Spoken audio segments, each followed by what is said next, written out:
The miles have been run and the finish line beers have been crushed. Now you want to know, how did the La Sportiva Prodigio Pro hold up for a 20-mile race? Find out in today's race day review. Welcome back to the channel. I'm Cody with the Shoeing with Cody, and today we got ourselves a good one. We're talking about the La Sportiva Prodigio Pro as a race day review. I just ran a 20-mile race here in Pennsylvania, East Coast, Beast Coast, and I put this shoe through the ringer. In today's review, I'm going to talk about the good, the bad, and how did this hold up for 20 miles.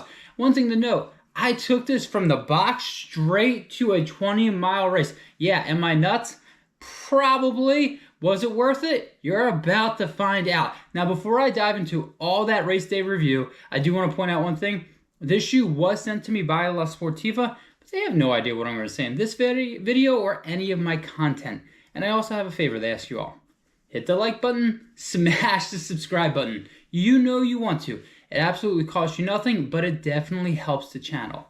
Now let's sit back, relax, and let's talk about La Sportiva Prodigio Pro. Because I'm a positive guy, I'm going to start with the positives first. And honestly, there's definitely a lot to like about this shoe. Now, to paint the picture, I did this 20-mile race on East Coast terrain, which can be very gnarly, it can be technical. This trail run was about 2,700 feet of elevation gain. There were some steep climbs, some steep descents, some muddy sections, some grassy sections, some buffed out trails, some roads. Really just, I threw everything at this shoe. So when I say this is a race day review, this is a full-on race day review. And honestly, the number one thing I gotta say is I enjoyed this foam. It is, I think it's called like X-Flow Speed. This is really nice. I found it to be really comfortable. I found it to be responsive, fantastic underfoot. I also found it to be just comfortable enough, but not too squishy. One of the things, especially with a trail shoe, you do not want it too squishy, especially on technical terrain. If it's too squishy, my ankle's going that way. So again, it's that perfect balance for me, that Cinderella kind of vibe right there. It felt really nice. Again, just take a look at that. I mean, that is just butter right there, and it felt fantastic. And one thing I want to point out, I took it from 0 miles to 20. It needed 0 break-in period, which is pretty awesome. The other thing I really liked is this upper. It's kind of hard to see. It's a cool upper. It's really nice. It's like power wire. It's very breathable, really comfortable. I locked it in and I had no issues at all. I'm usually a men's 9.5, but I do want to point this out. I'm a 10.5 in La Sportiva. All La Sportivas, not just the shoe. So a 9.5 in most shoes, I had to go up a full size, but again, no issues at all. I had some concerns about this gaiter. Was it going to irritate me? Is there enough padding right there to make it really comfortable? Again, no issues at all. I locked it in. I had no heel slippage, no blisters at all. And this gaiter, again, it's kind of like a quasi gaiter. Did a really nice job. There were some sections pretty rocky, rooty, no issues getting things in. The other thing is this is like a mesh upper, kind of knit upper, all one piece, like a booty-like upper. So the tongue, in some situations, I don't always love. If you have like a booty-like upper, you better nail the tongue, otherwise it could be a disaster. Honestly, it's a really nice job. But the big thing I love is they added padding right here. So the reason why that's important is on a trail, I'm cinching those laces. I am making sure they are locked and loaded. So when I do hit technical terrain, I'm not rolling an ankle. And again, that felt really nice. I also have a wideish foot and it was definitely accommodating to my foot. This shoe, again, I felt really nice. It felt really stable, which is really nice. So again, that foam is really nice on the foot. Firmer than you might expect, but definitely comfortable enough to get through 20 miles, which again, I want to say is really nice. This worked really nicely going up these steep descents, or ascents and descents worked out really nicely. No slipping or any real issues at all. I think in one video previously I mentioned there was a plate in here. No plate, and honestly, thank goodness. I don't always love a plate, but I felt like this shoe does not need a plate. It does not need a plate, and I'm glad it has no plate. I just wanted to correct that. But again, I was able to lock in a pace, really just kind of cruise, and it just felt comfortable for 20 miles. And again, I gotta say, from going 0 to 20 miles for a shoe to perform the way this did, I'm really excited about this one. And again, for 20-mile race, this definitely did its job. With the good, you do know there has to be some bad. And again, this 20-mile race was really nice, but it's not all rainbows and butterflies. There's two things I want to point out with this shoe that kind of bothered me a little bit. Muddy sections.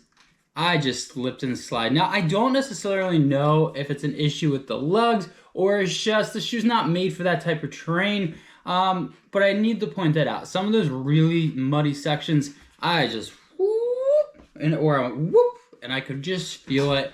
Again, not a deal breaker, but it is something I need to point out. If you live in some really muddy sections, just note that. Rocky Rudy, no issues at all. Grip was fantastic, going up the climbs, down. Really no issues at all. But again, those muddy sections, and there's a fair amount of them because it was an out and back. So coming back, you know, if you've ever done an out and back, it's pretty muddy by the second time you're hitting the trails. So again, the lugs are pretty nice and they're definitely a good shape. And for 20 miles out of the box, I think they did really well. But again, for the muddy terrain, it just didn't hold up. The other thing I want to point out is now, I'm not sure if it's a shoe thing because I still need to put more miles in or a Cody thing. It bottomed out a little bit. Now, this is not a max cushion shoe by any means. I felt my feet a little bit at the end, but keep in mind, my training hasn't been great. I probably am not fit enough for a 20-mile race, but I did it anyway. So again, I don't know if it's necessarily the shoe or just me personally not being ready for it, but it did bottom out a little bit around 18 to 20 miles. Not a deal breaker, but something I do want to point out. But honestly, that's it for the dislikes, because for 20 miles, these were just really nice to have. So again, I got to point out, muddy terrain, not the greatest. And then again, you know, I guess I'll add one other thing. You got to know your size with this shoe. I did go up a full size. That's kind of a negative. Most people like to keep their same size. Again, I just want to point that in both of these sections so that you hear me. I went up a full size. You may need to go up a full size too. But so far, the Prodigio Pro, not too shabby. You heard the good, you heard the bad, and now you want to know my race day verdict. Would I race in this shoe again? Should you race in this shoe? And honestly, yeah, this shoe is freaking awesome. Taking a shoe from 0 miles right out of the box, literally, I carried the box to the race. It performs extremely well. I really like the upper. It's accommodating. It's breathable. This foam is really nice underfoot, and I got a great lockdown on it. I really feel like this shoe is made for East Coast running. It can handle those gnarly terrains. I really enjoyed it. Again, I believe it's about $190. So if you got that chatter and you're looking for a shoe to just rip it on some trails and feel secure, yeah, the Prodigio Pro is probably for you. One thing I'm going to say is if you don't like any ground feel, yeah, you might want to pass in the shoe. And if you really live in muddy places in the United States and in the world, wherever you're at, just be, buyer beware. And then also remember the sizing. You might want to try this in the store before purchasing it or go that full size up. I know I had to, but again, for 20 miles out of the box, Prodigio Pro knocked it out of the park.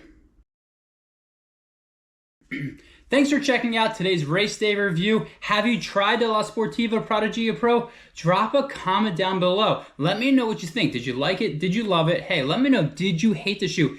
If this shoe's on your radar, let me know what I can tell you to help secure the buy. Because again, I think a lot of people are going to like this shoe, and I definitely want to make sure I answer all your questions. Thanks again for watching this race day review. Hit the like button, smash the subscribe button. Till next time, I'll see you all out on the run. Thanks for checking out this latest review. Don't forget, hit the like button, smash the subscribe button, and check out some of the other rad content that I've dropped out on the channel.